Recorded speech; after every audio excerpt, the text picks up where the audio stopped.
Welcome back. You're watching Morning Prime. As always, it's a pleasure to have you with us. It being a Thursday, we delve into matters economy.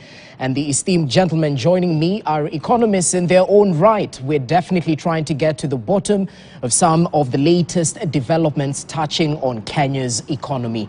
I'm joined by Professor Exen Iraki, Sakwa Bunyasi, and Nderito Moreithi. Gentlemen, thank you so much for your time. Right before the break, we had to cut Exen short as we were trying to raise a point on what we were talking about. So kindly conclude so we can actually shift focus. I was hoping that the former governor of Laikipia would have told us what happened during Kibaki era, that banks started hawking loans on the streets. You remember that time? You would go on the streets and find some banks had some camps, some tents to hawk loans, which means that the interest rates were really down, or interest rates really went down, and people were able to borrow money, and the economy expanded. And that is the foray of raising interest rates. People will not be able to borrow the money, and if they don't borrow the money, then the economy slows down. You may reduce the inflation rate by raising the interest rates, but also you affect the borrowing capacity, because people not borrow for investment, they not borrow for investment and also for consumption. So it's a two-edged sword. Maybe he'll tell us that later on. But we're also forgetting something else. When we think about government revenues, which are either coming from tax or coming from borrowing, we are also forgetting that we tax people because they have profit or some surplus. So why don't we also think about, and I'm just adding to what you were saying about the other actors in the economy, why don't we make it easier for people to start businesses and run businesses? So that business people don't start complaining about they are not getting service, they're not getting support from the government, they don't have the infrastructure and so on. Because if we make it easier to register business, run a business, we are going to make money. If we make money, then the government will get its tax. I also get my money, and we are all going to be happy. So we also must think about improving the environment at which we run businesses. And finally, on the quietness of CBK and Treasury in this economic saga, I think we need to hear more from Central Bank of Kenya. We need to hear more from the Treasury. And in my opinion, that maybe the Central Bank Governor and the CS Treasury should have sat with the President so that they answer some of the questions that were being raised. If you look at the chair of the U.S. Federal Reserve, Janet Yellen, she has been very talkative about the economic issues in the U.S. And I think we need to have the same so that Kenyans understand what is happening and they make better informed decisions about their economic trajectory. Speaking of the president being put to task, I'd like your take on what exactly he said when he was questioned about the increase from 8% to 16% on VAT on fuel. And I might quote him verbatim here. Number one reason, because we're going to increase this, is because having different rates, one at 8%, others at 16%, poses an integrity problem. People use it as a loophole to manipulate numbers. What do you make of that statement? I found that very, very, very hard to interpret. But what I think he was saying is, if some products are being charged 8% and others are 16%, I can get a product that is being charged 16% and charge 6%. And I'll give you an example of a case that happened a few years ago, where somebody had a very big Range Rover, but was registered as a tractor. Because if you register a tractor, you actually pay less duty and less taxes. So maybe that's what he meant. But at the end of the day, moving from 8 to 16 should have been the big issue, that the prices will go up and people will start feeling the effect. That was my interpretation. Okay. One additional thing to that, tax collection is, until recently, and I don't know how much real time there is between receiving the tax and surrendering it to KRA, say between supermarkets or other big institutions that are linked. I just don't know that fact. But generally, when you collect the tax, you the originator of the transaction, and then you surrender the money to KRA.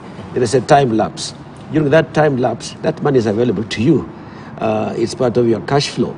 Your accountants will say, yes, but this is only hours for a short time. We soon have to surrender it. So if you have these multiple rates, there is a risk, not necessarily the outcome, but there's a risk that items, two of them, two risks, several risks, but one of the major risks there is that an item that was supposed to collect 8%, no, you charge 16% and you surrender as if it was only 8%. I don't even know that will really happen. Or that in terms of making complex returns, there's a risk of cheating that can arise from it. But in this computerized world, maybe you can micromanage that. I've seen this. We like to quote the U.S. The risks in doing this, using this kind of examples. But the taxation, there are taxations that are done by the federal government, some by the state government, others by the city chartered cities, chartered towns, and so on. So you go to the supermarket to buy one item or another, and you'll find it attracts X%, 4% of this state tax and something, federal taxation and something in the city where you live. And what people do, if you find that you live in a jurisdiction which there are too little taxes, you move to another where there aren't as many taxes. There are some that where you have to pay for your license to be on the road, on your vehicle. In others, there isn't any. So you decide where you want to go. So I don't think it's unmanageable. I think it is manageable, but probably it creates room for rent-seeking, which needs to be another layer of supervision as well. Look, I think it's an excuse. I think that the government is facing quite a bit of resistance and anger from the population about these proposed tax proposals in the finance bill, and of course then he has to try and find an explanation. 8% was across all fuel products, and there is no so the possibility that you can apply it it doesn't exist. That possibility is not there. In any case, fuel, because it's imported collectively and it is handled by Kenya Pipeline. I mean, the controls are such that the questions of that you could apply two rates to it does not arise. In any case, in the economy, there are many goods that, for example, are zero rated for VAT, which means already there are goods which, in fact, there are goods that are VAT exempt, which again, so what he's talking about is totally incorrect. What we should address, is to explain to Kenyans what really is going on. Why is this administration, why is this regime finding itself in a circumstance where it's engaging in what one might say are desperate taxation measures? Where are we in that problem, and what is the best way out of that problem? Part of the answer is in what Professor Iraqi is asking me. And I think he's not asking me, he's reminding Kenyans that, look, we've been in problems before and we've been able to get out of it with proper management. What is it that Kibaki did differently? Kibaki was leaving, his budgets were within so Kibaki's budget deficits were small. He also made a tremendous effort to bring down interest rates. In one time, Treasury bill rate was under 1%, it was something like 0.8%, which meant that there was a lot of money and banks were forced to go and look for customers. Unlike now, you see, if you are a banker today, you know that government will come, as they did this week, and they'll come back on Tuesday, they'll say they want 30 billion. Because they are desperate, they'll pay very high interest rate for it. 11%, 12%, even 14% if it's a longer period bond. So you don't have to do anything, you wait for them. You send your clerk, they fill the forms, and you go to golf. Yeah. I mean, that's literally, yes. Yeah. Now, but that option, if you remove it, then the banks will go looking for customers.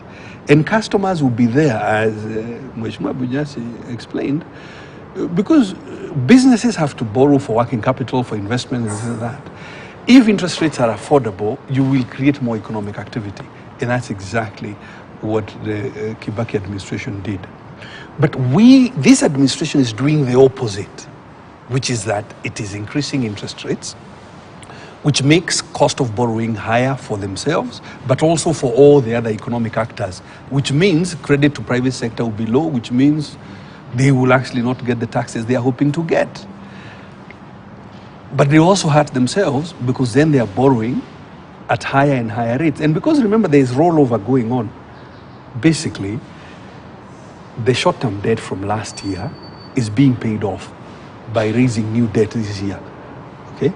So, you know, the Treasury bill of, say, 1 year that was issued last year in May will be paid off by picking some more money from the market today. But this new money it's at a higher interest rate. So basically you're borrowing at higher and higher rates to retire cheaper debt. And that's what, you know, we are calling debt distress. How can they dial out of it? I repeat, do 3 basic things. First of all, there is no justification really that the budget must grow by 300 billion. What you should actually do is try and get it back below 3 trillion. Number 2, and we already explained how you could do so. Secondly, bring down interest rates, because the data and the facts are like this. Raising interest rates is not bringing inflation down because of the causes of inflation.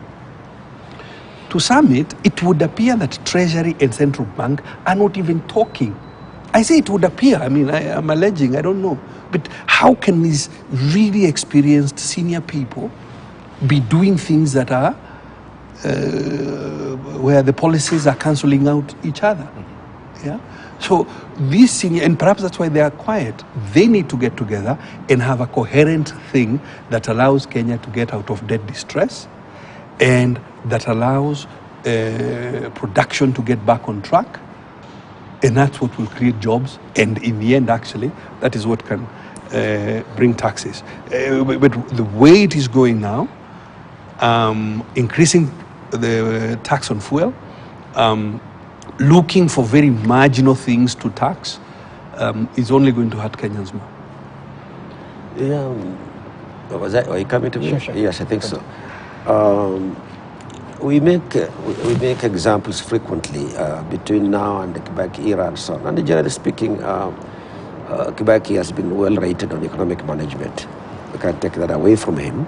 But not every reference is correct when we make those kinds of comparisons. President Kibaki inherited, despite Moi's challenges in managing the economy over a 24-year period, he left a debt stock of public debt stock of 885 billion shillings. And Kibaki, after 10 years, also did reasonably well. He increased it by 50% in 10 years to about 1.25 trillion. But in the subsequent administration, the 2 terms of the Uhuru administration were growing it by a factor of more than $1 trillion a year. By the time they left, I think our debt stock, there were some arguments whether it was 10 trillion or 9 trillion or whatever the case, but it was about $1 trillion a year, net increase. That was huge. That was huge. Now, you take over at a time like that. This is just debt stock. The debt service, let's talk about the debt service. I don't know the figures for the debt service proportion. Maybe my friend Rit will have it. At the time Kibaki took over. But at the time Uhuru ended, for debt service, it was something like 73 shillings per 100, about 70%, let's say, of the revenue collection was going to debt. That doesn't leave you much room. So, you know, there was frenzied borrowing all the time. So that the conditions were somewhat different. Secondly, when you raise interest rates, and the director said this over and over, yes, it makes it more costly for you, but it also then means you can't increase it. You can't borrow as much as you would have liked to bring in. Maybe you should. You shouldn't, rather.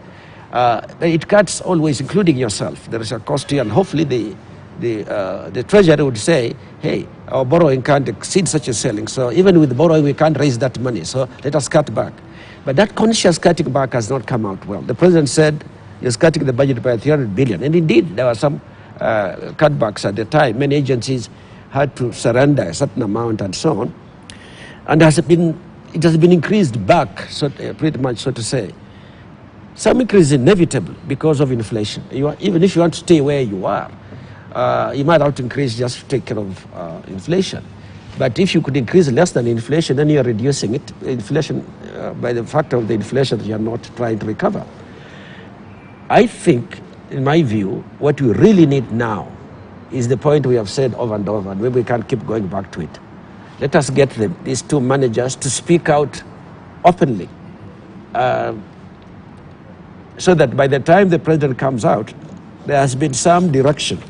And if they're speaking quietly, and doesn't seem like they're speaking quietly, then I think there must be at least one say here, and I'm saying that tongue in cheek, in which they come out and say what the hell they're doing. Because if not, I think it's very unsatisfactory the way it is. Lastly, if you take countries like India, India has a very strong economic program of their own. But part of it is that in the Indian economy, in the GDP, the proportion of exports is relatively small. And they guard it very carefully. They do not allow IMF, World Bank, or any of these others to fiddle with areas that are not part of what they want them to look at. Period. They're just that.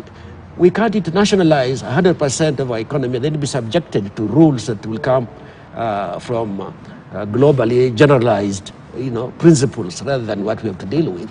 We have issues around food security. We have issues around social protection, some of which you must guard carefully. And then you can play around with the rest of it that's exposed to the external market. And to do that, the central bank must be up and talking like a central bank in a developing country. The treasury secretaries must say how they want to drive the economy. And let other people, have views that they can express. Even wananchi, even the consumers should be able to express their views. My late mother used to say, when Moi's picture came on the currency, she was saying, oh, the Kenyatta notes were much better. They took you much further than this one's. Why did they put on his picture? That was her concern. Clearly she's saying the economic policies have shifted. We can interpret that in many ways and so on. So even the ordinary consumer can make suggestions or can point out to where we are not going. But I think that now, beginning with the new financial year, is when the president's teeth and what you call them, nails must come out. Well, the clothes must come out now, because having come in September, October, you can't turn around the budget much as you might want to. So let us begin looking at it carefully beginning this year and how it's going to go forward. It certainly cannot take the trajectory of ever increasing. That's going to be problematic. But we must contain inflation. And in the fight against inflation generally, inflation is not just coming from the food side, for example. It is a little bit of it. Let us try and manage inflation. That is the biggest cancer that's among us. If we don't, it's going to lead to rounds of demands for wage increases and other things that usually follow when you have high inflation. It's going to undermine the standard of living of the low income people. Everybody will be sort of touched. But the low income people, it might take them right to the brink of, I was going to say, of existence. That's too much. But I think it will push them right into a corner. So that must be guarded at all costs. It's good to contain it so that real incomes can probably mean something to ordinary people. Okay. May I just 2 quick points? I know it's Prof's time. Firstly, the conditions of the economy in 2003, in January, are very similar. For instance, the debt to GDP ratio was around 70% at that time. And most of the debt was short-term.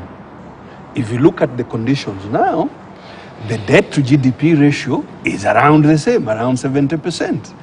And the main problem I think it's about is 90. it's about 70%, Mheshimiwa. I mean, if I wish we had the budget statement, you could have put it up and say it is about 70%. And the real problem is a large proportion of it is short-term debt that is maturing this calendar year, and that is why Treasury is having some cash flow management issues. So the conditions are rather similar. Number two, the budget making process, Mheshimiwa, I mean, so the budget is already concluded. I mean, we are not waiting for the minister's statement in Bunge, because the main steps, I mean, were already concluded in February.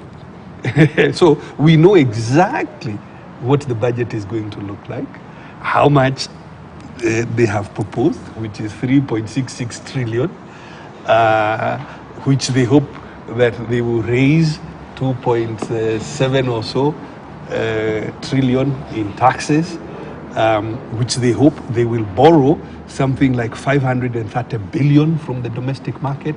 All of that already tabled in Parliament and passed, and so this is the point.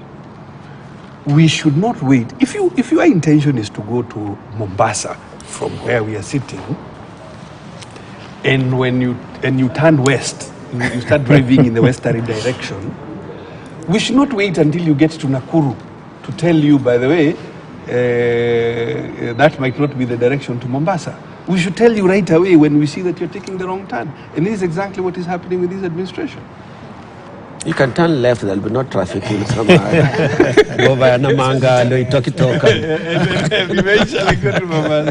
There'll be no traffic. Excellent, add your voice to this. I think this debate is becoming interesting, because what I'm liking about these two gentlemen is The date is about 9. they are not just talking about the problem, but they're also trying to offer solutions, which I think is the essence of us coming to the studio, so that we offer solutions in our own way.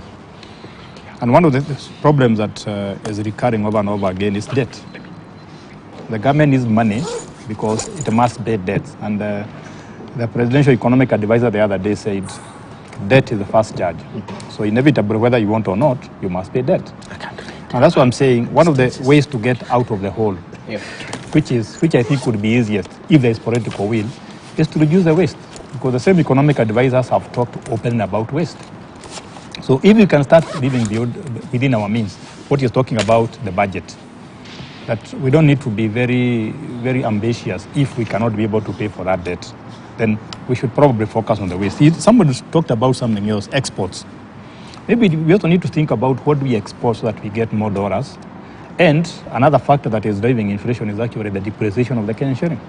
So if we had more exports, we probably get more dollars. And by that, if the currency becomes stronger, inflation will be reduced. And the third thing I would probably mention is during Kibaki's era, and nobody seems to be remembering, we never used to hear about IMF. IMF just disappeared into the background. So one of the things that probably we should be talking about is we need to have more control over our economy. And maybe that's why the government want to get more taxes. But the circumstances must be good enough to get taxes. That's why I keep on saying we need to improve the economic environment, the business environment, so that people can make money, make profit, and we pay more taxes. And finally, an interesting argument that I found, everybody is silent, including my colleagues here. Although inflation is going up, nobody is talking about wage increases or salary increases. And if you remember during May 1 or May 1st, everybody was cagey about increasing the wages and salaries, which clearly shows how inflation is enemy number one. Because if you increase the salaries, inflation would go up. So everybody is very careful about that. So I think we have ways we can get out of this economy. And one of the things I'm looking forward to, as he mentioned, is the budget. Because the current government has been saying we inherited a budget from the previous government. We had to make sure that we carry out those obligations. Yeah. But now they are coming up with a new budget, which now can give them a chance to give their views, their perspectives about the economy, and how they are going to turn it loud. We hope, as Mheshimiwa said, we are not going to continue going to west. We are going to the light direction. And we are waiting to see how they are going to do that. Okay, I want us to talk about the Moody's rating and what exactly it means for Kenya. Because according to that latest rating, Kenya's credit worthiness,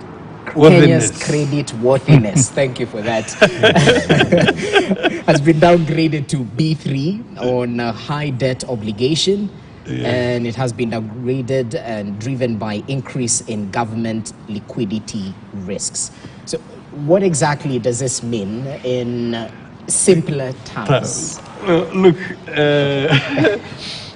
first of all, Rogers, Yeah. if I don't think we are able to screen it. If you look at the debt management strategy paper, Kenya has been rated for the last 3 years as being a high risk of distress, debt distress, by the Treasury and her pals, the IMF. Yeah. So this is, I'm talking about the documents tabled in Parliament. Why has that been the case? Because although the debt to GDP ratio is within reasonable parameters, around 70%, the composition of the debt is short term. It's a bit like when you finance a business using overdraft. If you are going to put up a building, you are advised, I'm sure we advise in business school, that don't finance it using an overdraft. Because an overdraft you have to pay within 6 months. And if the building is not going to bring a return within 6 months. So the difficulty with the Kenyan debt situation is that a large proportion, right now, 20% of the domestic debt is short-term in nature. And that's why, for example, this year, about 1 trillion worth of debt is maturing. 800 billion of that is domestic, and it is short-term. And that's the reason it's maturing, is because it is short-term. So when you hear the Treasury saying we have some liquidity problems, is that the debt that they have to retire is a lot. As I said, 800 billion. Now, how can you go about it? Or why is Moody's? Moody's is saying, look, we can see already you are struggling with the debt you have. Okay? So it's an assessment of that circumstance, that we can see you are struggling with liquidity to service your domestic debt.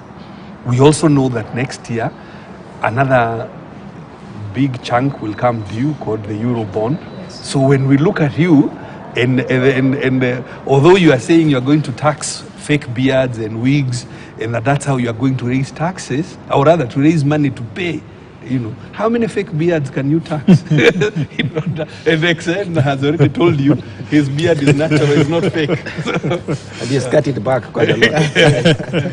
So that's what it means. It's simply an assessment that, look, you look like you are in a bit of trouble, and your rating therefore is lower.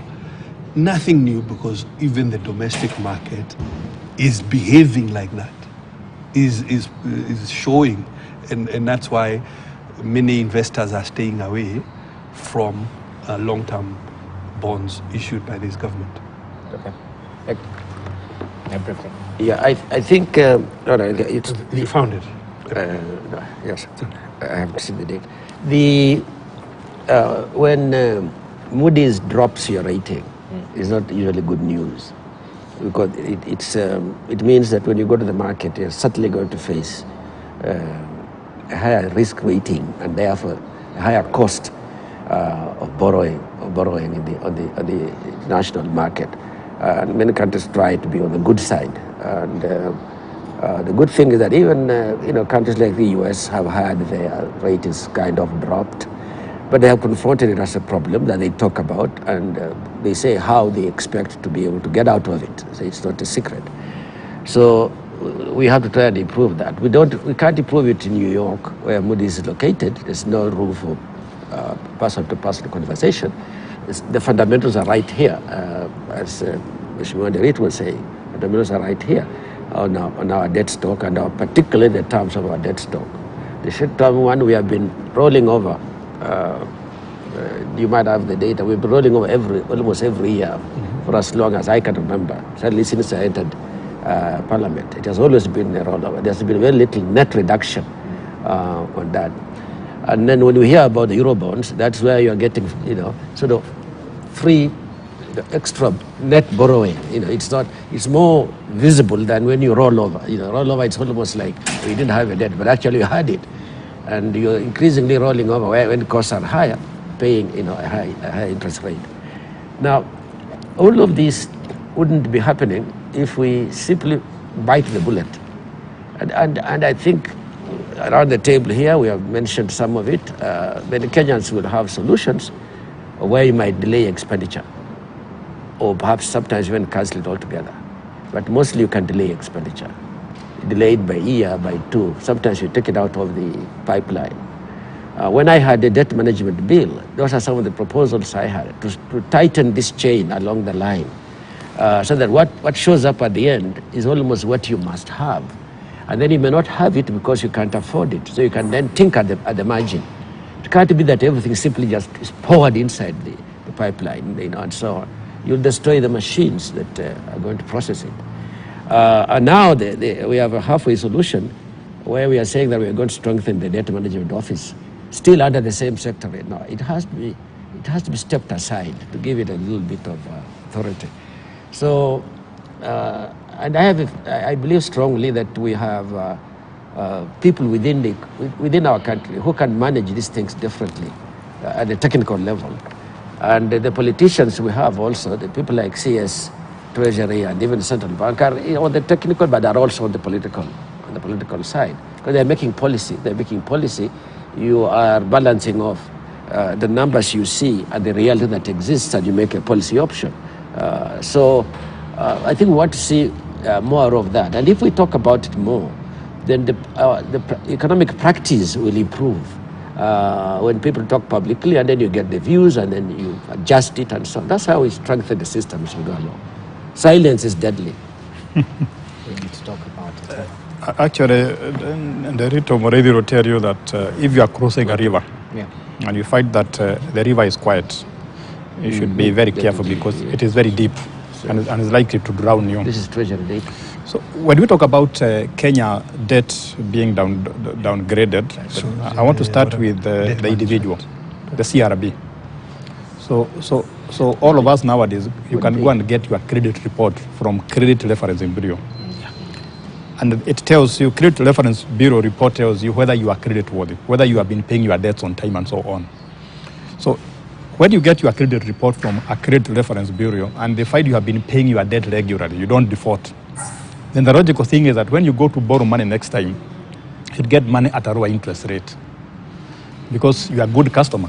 So when Kenya's credit worth is downgraded, it is simply saying that the government is not a good customer, in other words. So the consequence of that is that the interest rates are likely to go up.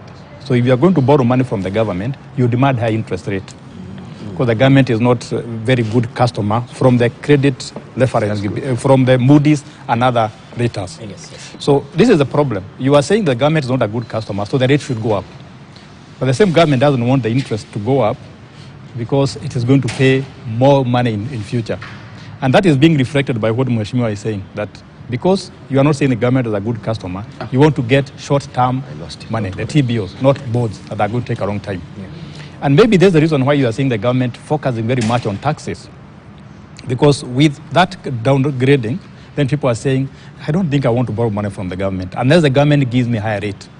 But you see, as he put it, we are now going to pay to borrow money at a higher rate, to retire money that was at a lower rate. And that's why probably the government is saying, wait a minute, let's go and get money from taxes, because that one is more manageable. But we must learn how to manage our debt, as he put it, because I can assure you even the next government after 2027 or even 2032 will always be borrowing. You cannot remove debt from the economic system. So the most important thing is we also must learn how to manage it. And how do we manage it? Because I was listening to a conversation on Spice FM. What's his name? Jimmy Wanjigi gave a couple of options that Kenya has in terms of dealing with public debt. And pessimistic. He sort of painted a picture that defaulting was a good thing. Yeah, it's not such a bad thing as we might think. And I think it's an example of, is it Ghana? Yeah, he kept using Ghana. Yes, brought up that example that, they said it as it is, give us time to restructure. Of course, it might have implications, but in terms of dealing with public debt, XN, how should we, face this mountain of a task? I think we have a very simple solution. Let's start living within our means. And let's not see debt as the only source of government revenue. Let's supplement that with tax revenues. Let's supplement that with reduction in waste. And I think what we are saying, let's live within our means. I don't think being in debt is very something to be proud of. It's not very honorable. But debt, I can say, any economist will tell you that you cannot live without debt. If you have been following the US, for example, in the last 1 month, they are talking about extending their debt ceiling. In other words, they are saying they are going to borrow more. So if a country like that, Japan and so on, borrow, we are also going to borrow. And debt is not bad as long as it is put in the right use. So I am happy he is talking about establishing a debt management unit within the Treasury, and I hope it is going to get the constitutional backing so that it is able to manage debt, and we put debt into the right use so that it can improve the productive capacity of this economy. It is there. No, the debt management office there's is there. one now. They want something autonomous. It's about its autonomy. How much power, if you will, they have to make these decisions. That's what I'm talking about, constitutional protection. Absolutely. This issue of defaulting cannot be a sensible idea. No, it isn't. I was surprised that it is not a sensible idea. Why is that? Well, because you will take a very long time, first of all, to rebuild your credibility and the confidence in your own economy. Why do you want to do that when there are options available to you that are less painful to the citizens and better for your economy? Option number one, look, in the Kenya Kwanza regime, really, first of all, honesty is a useful thing in my view. That particularly the top leadership must never really embellish facts. Now, if you look at the debt, the budget statement tabled in February, the budget that this regime inherited, although they made a lot of talk that they were reducing it, they actually increased it by about 50 billion. I mean, I know you're looking at me in surprise. Just have a look at the data. Okay? The data that they themselves tabled in Parliament. I know the president has said repeatedly, I'm reducing. Well, look, your data shows different. That the budget they inherited from Uhuru has increased by about 50 billion. And it is to 3.39 trillion, up from 3.35 trillion. So it has gone up by about what I'm explaining. Now, the proposed budget for July is going to be 3.66 trillion. Yeah, where will that? How is it to be financed? By increasing taxes. This year's target for taxes is 2.19 trillion. Call it 2.2 trillion. They expect to go to 2.57 trillion, meaning so taxes are expected to go up by 400 billion. So when you see some of these proposals in the finance bill is to look for that 400 billion. Why are you doing so? Because you are increasing the expenditure side from 3.39 to 3.7. Why are you doing that, and where is it going? Those are really the issues, and I agree with my colleague Mheshimiwa. This is what we should be debating. And the key economic managers need to stop hiding and to come out and explain to Kenyans. First of all, this 400 billion increase in the budget. What is the justification for it? Okay. Then when you go to how you plan to finance it, you say you're going to you're going to borrow 522 billion from the domestic market. What that means is that you're going to squeeze the private sector out of the credit market. And you are doing so at a time when you are increasing interest rates. I mean, what kind of economics is this, honestly? Yeah? And this is what we need to the parliamentarians to debate calmly, rationally. This is what we need experts to weigh in. This is what we need Kenyans to focus. And you can see the outcome already in a finance bill whose tax proposals are only going to make the life of Kenyans worse. And for what?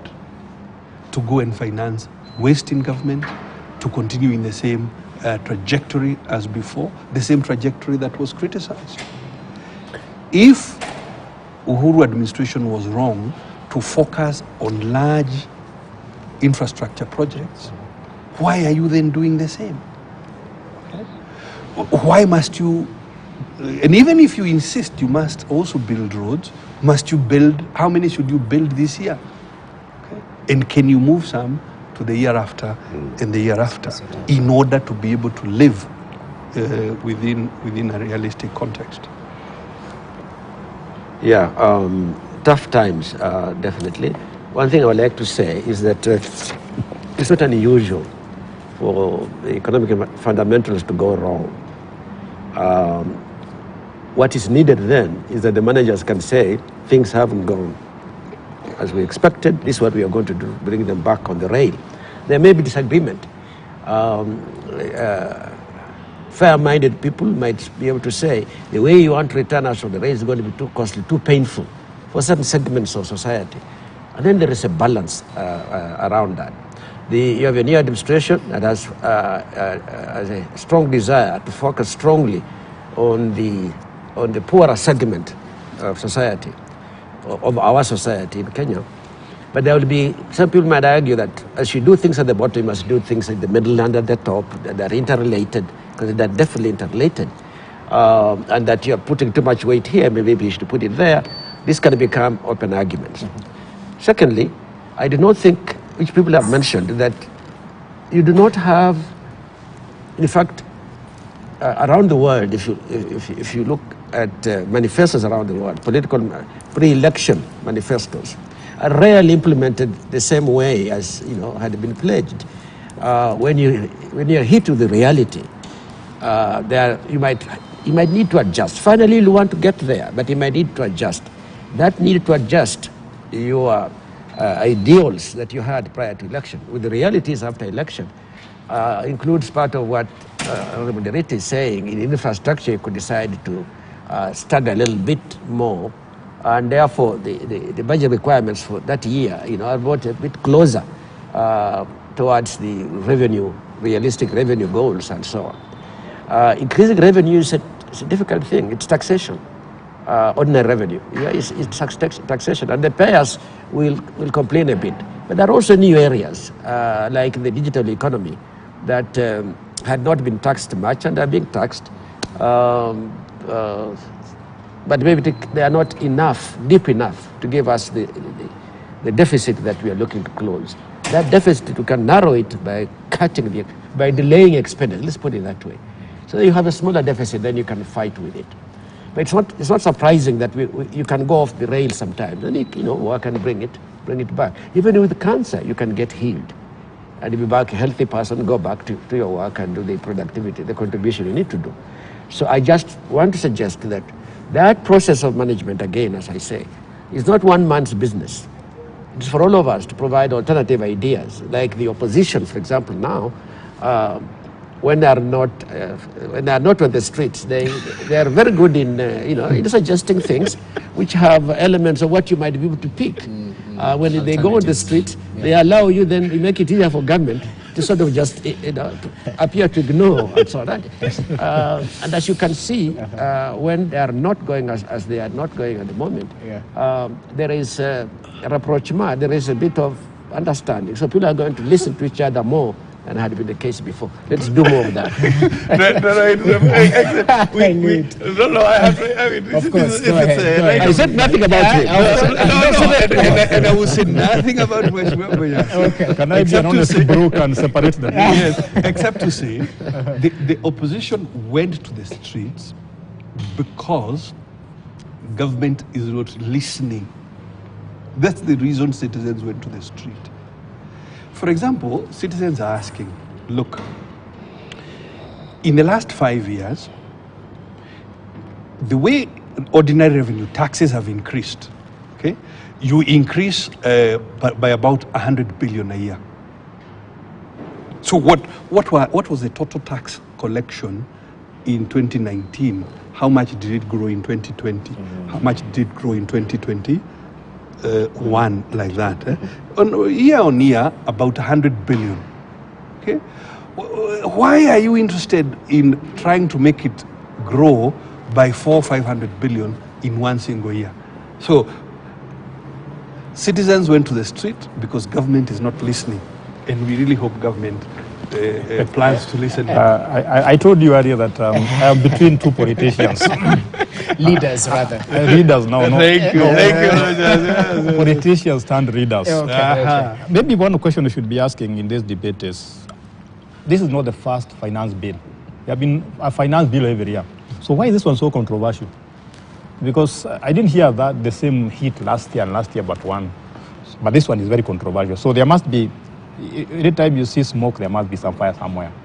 And I think those are the issues that are being raised. One issue that Mheshimiwa raised was the issue of government borrowing. Yeah. Because if the government borrows, it denies the private sector the money. And sometimes the private sector is actually more efficient in using that money than the government. So, and maybe that's why the government still want to go to the taxes, because they don't want to borrow. And there's this issue that I have raised over and over again. And these two are conversant with laugh or scarf. Maybe by reducing tax rates, we'd probably end up raising more tax revenue. So why do we think that? Cases, yes. Why do we think that higher taxes give you higher tax revenues? We probably should reduce. Because if you reduce the tax rate, then people will be more compliant. People will put that money into use, and probably raise more taxes. But in my opinion, we have been deeper problems in this country. This is not the first economic crisis we have had.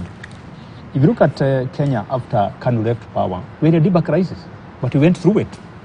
And what we should be asking from history is, how are we able to change after KANU left power? One of the things that is missing in this country today, and they will agree with me, is the feel-good effect. Anytime there's a new regime, people feel good, are very excited. The same way you feel very good when you have just married. But this feel-good effect is missing in this country. And this is probably why people are not as productive as they have been. So we need certainty so that people can focus on economic activities and start being productive. And finally, the biggest player in the Kenyan economy is the private sector. No question about it. But we're not putting as much emphasis on that sector. I'll come to that again. The informal sector. We are saying we want now to start getting tax on the informal sector. But what have we done to make it more vibrant, to make it achieve its objective, to make it expand, to make it move from being informal to formal, to make it move from being local companies to international companies or multinational companies? I'm actually very impressed by the banking sector, because Kenyan banks have now become global players. So how many informal sector companies have we nurtured to become those big companies like Safaricom and so on? They start paying taxes. So as we discuss how to raise more money, how to reduce the budget deficit, how to stop borrowing, let's remember the private sector is a key player, and we should facilitate it. Okay, gentlemen, we have to take a break. Allow us to do that. As we come back, we'll continue with the deliberations, including, I had a lot of talk around the tax-to-GDP ratio. So kindly, we'd like your input on this, because according to the president, we are not overtaxed compared to our peers. And he mentioned Morocco, Tunisia, South Africa.